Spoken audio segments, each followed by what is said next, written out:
recently, Will Smith was cancelled for punching Chris Rock live on the Oscars. The event was tagged as the ugliest moment in Oscar history. However, in situations where people are cancelled over an event concerning another celebrity, there's always people who defend the other side. Like Piers Morgan, who has openly said that Will Smith was only defending his wife, and that Chris Rock making fun of a woman who is losing her hair isn't funny, it's unkind. However, sometimes cancel culture forms in more of a mob mentality. This was shown with J.K. Rowling, the author of Harry Potter. She was cancelled after making a tweet in 2020 that offended people in the transgender community. She was cancelled after the tweet was mass retweeted over 95,000 times and gained more than 46,000 comments. The tweet in question said, "People who menstruate, I'm sure there used to be a word for that." Members of the transgender community and many more took this as anti-LGBTQ views, and she is still in the backlight for this now. I'd now like to introduce my guests. So, Noah, would you like to introduce yourself and give like a brief summary of your thoughts? Hi, yes, Noah. Hello.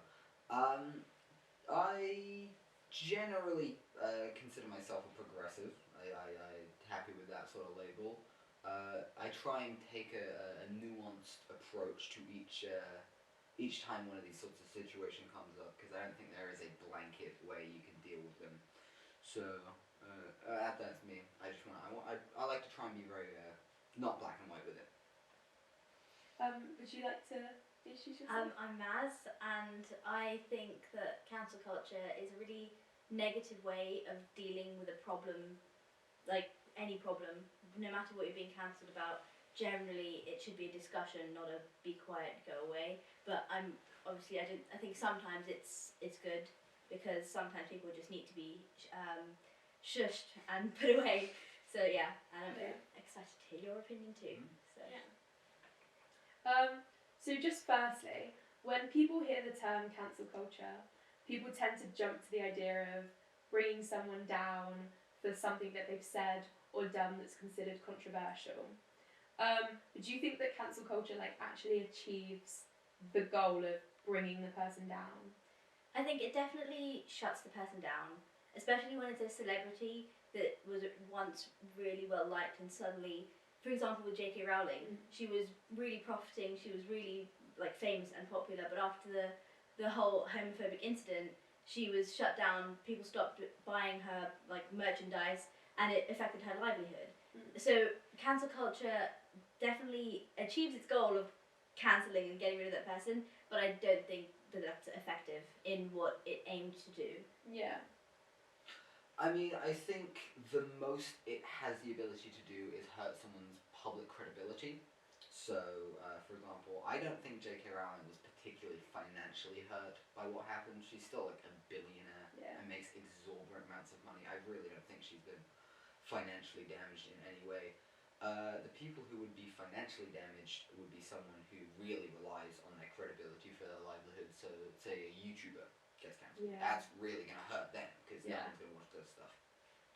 But for someone who's already a multi-millionaire, cancelling is really only an issue for their public credibility. Yeah.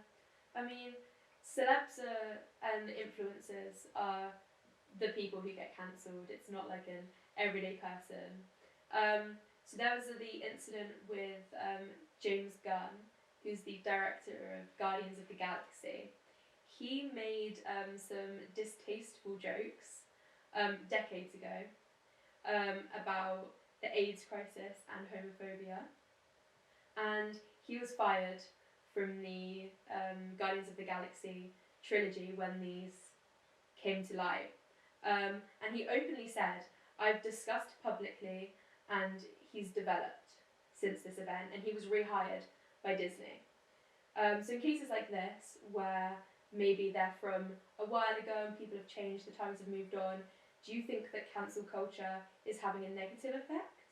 This is where I think the problem lies with cancel culture, because especially if the person has changed, it's not effective by just getting rid of them from the public eye. The point, I think, what people should be trying to do is trying to educate him. So say his views hadn't changed, even if it was a long time ago, if it was last week, they shouldn't be getting rid of him. They should be trying to educate him, and also think about the people that, say it was more of a like influencer celebrity where they're going to have followers that listen to their opinions, their views, listen to them tell the world about things. If they said some harmful things, and they're just cancelled, or they're like fired and they can't make any more content, then the people that are following them and don't know any better are going to also think, oh, that's just why are they all hating on my favourite celebrity? And so cancel culture is not really doing anything other than stopping them from making any more comments. It's not changing their opinions, it's not showing them if they've changed, and it's not helping people watching them to change if they also have similar views. Yeah. I think that's absolutely right. The separation between the cancelling of an artist, a filmmaker, and a content creator. The content creator, it's way more important to make sure they're not just spreading just bigoted views because people are going to listen to that. If a filmmaker, you can sort of do the separating art from the artist and with like that, but I don't think you can do that with a content creator. Yeah, I think when it comes down to influencers, they're cancelled a lot because there's a lot of different types of YouTube, there's lots of different fan bases, and they kind of like swarm to people. And if an influencer is cancelled, then their life is over because they don't have the kind of support from Hollywood and places like that. So is there any cases of people that have been cancelled that you would like to speak about? You want to go first? Yeah, I'll do J.K. Rowling, have a bit of fun there. Yeah. So, I would like to challenge that she was cancelled just for a tweet.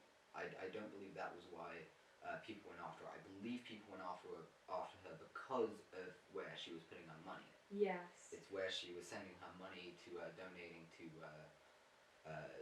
like the LGB Foundation and stuff like that. That's where I think people took a grievance because that causes real tangible harm. There is any money that goes to those organizations ends up causing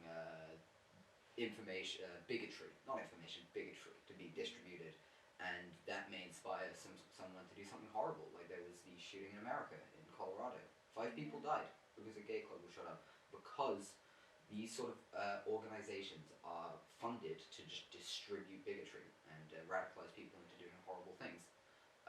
There's a real key difference between just saying something bigoted like yourself and inspiring bigotry with your financial capital, which is what J.K. Rowling did. I think one of the examples, I don't know how recent it was, but Benedict Cumberbatch had been cancelled because he said very harmful things about the autistic community. And I think that's a really great example of why cancel culture is negatively impacting society, because he was just people just stopped viewing his stuff, and no one went to educate him first of all on why his views were wrong, because you could clearly tell from that conversation he had that he had made these views based on things he had heard and seen, not based on what people had told him to think. And if someone especially had publicly explained to him why his opinions on and view of the autistic community was wrong and why that was really damaging and harmful because not everyone is the same, then there would have been a positive impact. There would have been a positive outcome of people learning oh, this is wrong, this is why it was wrong. But instead people just shut him down and were oh, you're a bad person now, so we're not going to listen to you. And I think that was a really good example of why cancel culture had potential to you've brought to light the issue, but you haven't dealt with it. And I think especially with opinion-based things, less racism, homophobia, more opinion-based things that have a widespread way of discussing it. If you're afraid to offend a small group of people, you can't have a discussion. Obviously, if you're just saying outright offensive things just to be offensive, it's wrong. That's when we need cancel. Well, that's when we need people to be cancelled. But if you're saying things to have an open discussion, or you want discussions to be started to have change, you can't just be cancelling people. Yeah, so would you say that cancel culture is always wrong and there's never a time? No, I can't think of any examples, but it can definitely be helpful, especially when there's people who are just being offensive for the sake of being offensive. Like Andrew Tate, for example. Yes. Obviously, everyone should know by now that he has bad and horrible opinions, and Exactly. Criminal opinions. Exactly. So that's an example of where cancel culture has been very helpful because we just need to shut him down, stop him having platform. Yeah. So And I do think that it was, can. That was done. He Yeah. was removed off of Twitter and Instagram. Yeah, so I do think it can be positive, but generally when there's these big like celebrity moments where they've said something controversial or they've done something, it should lead to discussion. Bad speech should be tackled with more speech, not being silenced. Yeah, and I know I keep going back to it, but I do think J.K. Rowling is a very good example of she was cancelled and people took a disliking to her, but her movies are still being watched and her books are still being read. So what actually came from it? Yeah. Well, there's a significant thing whenever some new Harry Potter thing pops up. There is a big movement to try and boycott it. Like, there's a Harry Potter video game coming out. Has it already come out? Or has it come out sometime soon? It's not come out yet, I don't think. But people are really pushing to boycott it, and if you're going to play it, you either pirate it or just don't play a Harry Potter game. Yeah, but, because they don't want her to get the profit from it. Yeah. Yeah. But, I think it's there's an interesting distinction between cancelling someone and boycotting something. Yes. I think boycotting is an interesting one because that one can force someone to actually do some introspection and say, hey, maybe that had an effect. This had a real effect. What I've said. Maybe I should take a look at what I've done. So. Yeah. And also, boycotting doesn't have really the negative baggage that cancelling has. Yeah, because I think that cancel culture, it brings to light the issue, but it doesn't do anything to stop it. Yeah. I think the only thing that it does do is the creator or the celebrity, it shows them that they've done something wrong and they become aware of it and they'll comment on the fact that they've done something wrong. But do you think that cancel culture has a negative effect on celebrities' freedom of speech? I think that's a big question. That's a broad it's one a big question. because where do you draw the line with freedom of speech? Where does it become I'm giving my opinion on things and I'm being disrespectful or hateful?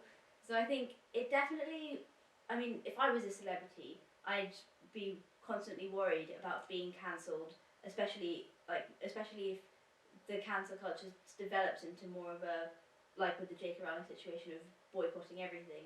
So I'd watch what I said. Yeah. So I feel like it's definitely slightly limiting because they're going to be more worried about the media, but I don't think it's going to affect people as much as it's doing a good job of bringing to light issues. Yeah. I mean, I want to say I generally don't believe in freedom of speech as an absolute principle. Like, you have a 100% right to say anything you want. Yeah. No, you shouldn't. You shouldn't be able to yell fire in an apartment building. That's wrong. That is a bad thing to do. And if that is illegal, I think the world's a better place for it.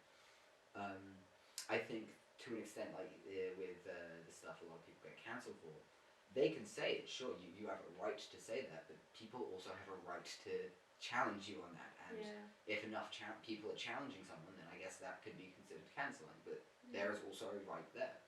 Yeah, because there's a big debate going on where the line is drawn with freedom of speech and at what point celebrities just no longer have that right anymore because they're never going to be able to please everyone.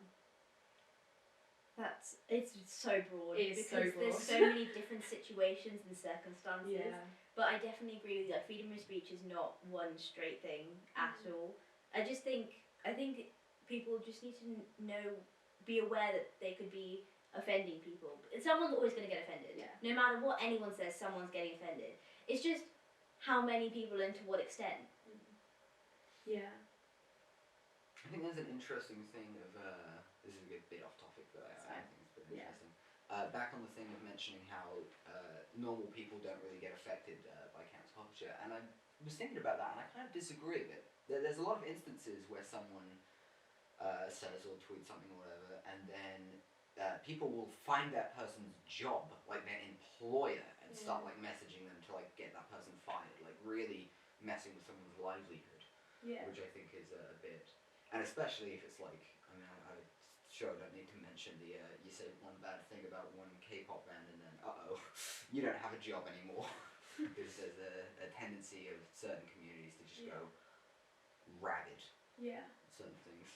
I think it's also hard to draw the line of what things warrant being cancelled. Mm. Because there's obvious things like racism, homophobia, sexism, those things that are genuinely always harmful, that rightly so, should be problematic. But then there's other smaller things that people say, like the K-pop thing, like Yeah. it's not offending anyone. Yeah. It's just a difference of opinion. Yeah. So that's And I think that, like you said, like it can affect almost anyone. All you need is an opinion, and someone will get offended by it. So, do you think that celebrities and influencers and the big group of people who will be affected on the biggest scale, they're obviously under a lot of pressure already. Do you think that cancel culture is putting more pressure on them, and possibly declining their mental health? I don't really have an opinion on the mental health aspect of it, but I do think it's putting like more pressure, because you look at interviews for like different things and everyone's trying to be so like woke and so careful of what they say, and you can see the difference between that and like just 10 years ago of like different interviews, for example. You can see the difference. Yeah, and I think there's interviews where it's possibly the same actor 10 years ago, and then now where times have moved on and things that were acceptable to be said 10 years ago aren't acceptable to be said now, and they're brought back to light, and then their career is put in jeopardy because of something they said back then. Yeah, I think that's unnecessary. Yeah. Because especially because a development is like, it's not linear, first of all, and also because society changes. If we are going to have this cancel culture, it needs to change with society, because unless it was something really like harmful that someone did in the past that is like criminal, for example, that needs to be brought up because it hasn't been dealt with. But if it's an opinion or something someone said, it needs to not be so this is right, this is wrong, because word of mouth is not reliable at all. No comment there. No? Okay.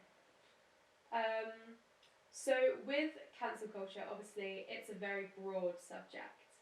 So I'd like to just give you the opportunity to just say whatever you'd like to say. I mean, I think I've got my opinion across pretty much, because you had some great questions. So I think I got most of it across. An interesting one I did want to bring up at the end is the matter of are you familiar with the director Quentin Tarantino? yes. Yeah. And his prolific use of the N-word in his scripts, which I think, depending, in general, I think he is a bit too extensive with it. I really don't think it can be excused in, say, Reservoir Dogs. There's no need for the N-word to be in that script. Pulp Fiction, unless Sam Jackson has said on set that he wants to say it, and if Sam Jackson says it, you let him. But like, in his director cameo in that movie, he didn't need to say it 5 times in a row. Django, I'm willing to put it aside, because that is a movie set about in the 19th century about slavery. It makes sense for the N-word to be used in that movie, but overall, I'm not too fond of it. It feels a bit off. But interestingly, there's been many attempts to try and get at him for that, but it's never really worked. He's never really gotten any huge repercussions for his use of the N-word in the script, and I thought that's interesting. I'm trying to think about why that is. Yeah, do you think that celebrities having like celebrities and very famous directors and people that have created big movies such as them, do you think that because they have such a big following, it's kind of brushed out of the way? Maybe. I think it's because I don't know, that one's complex. I think it's possibly his association with Sam Jackson, and Sam Jackson's very constant defense of Tarantino, which I'm not going to speak on that. That's his matter.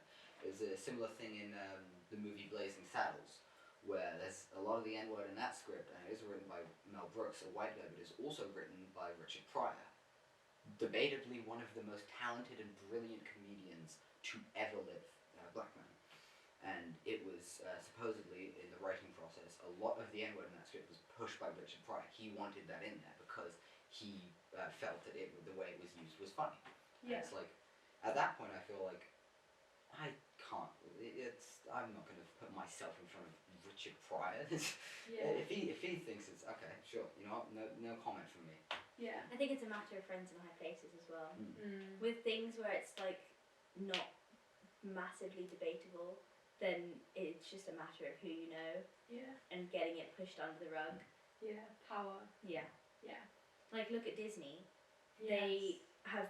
They can push so much under the rug because they're so like powerful, so to Yeah. speak. I think big corporations get away with a lot more, and lots of the time it will be brought to light by one or two people, but because they are big companies, especially like Disney and Marvel and stuff like that, they have such a big fan base that people just don't care as much, and that is an issue. Well, they're a huge faceless conglomerate. I mean, who are you going to... There's no one there to cancel. You Yeah. only have one person to. Yeah. So it's a bit more difficult. And also with people like Disney, things like Yeah. Disney, it's. Oh, sorry, that's my train of thought. It's fine.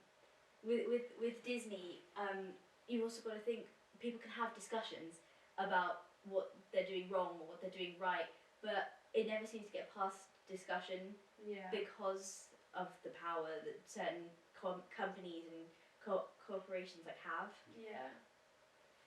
I find the history of Disney to be interesting.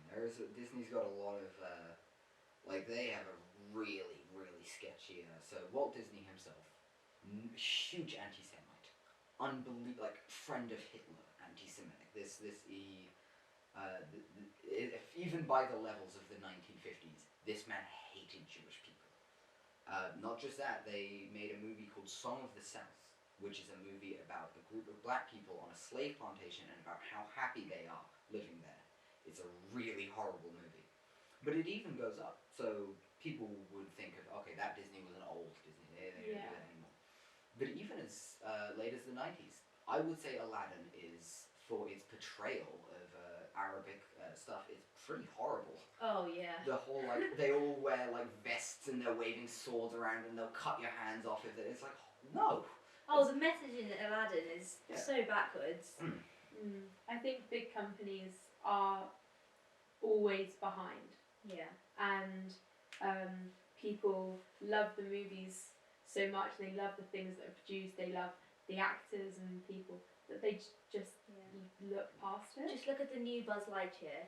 It was absolutely thrown under the bus because of one lesbian couple that had about maximum 2 minutes airtime. Yeah. They had the smallest little kiss. It wasn't like a kiss. It was like a greeting, Yeah. and the whole movie was cancelled, destroyed.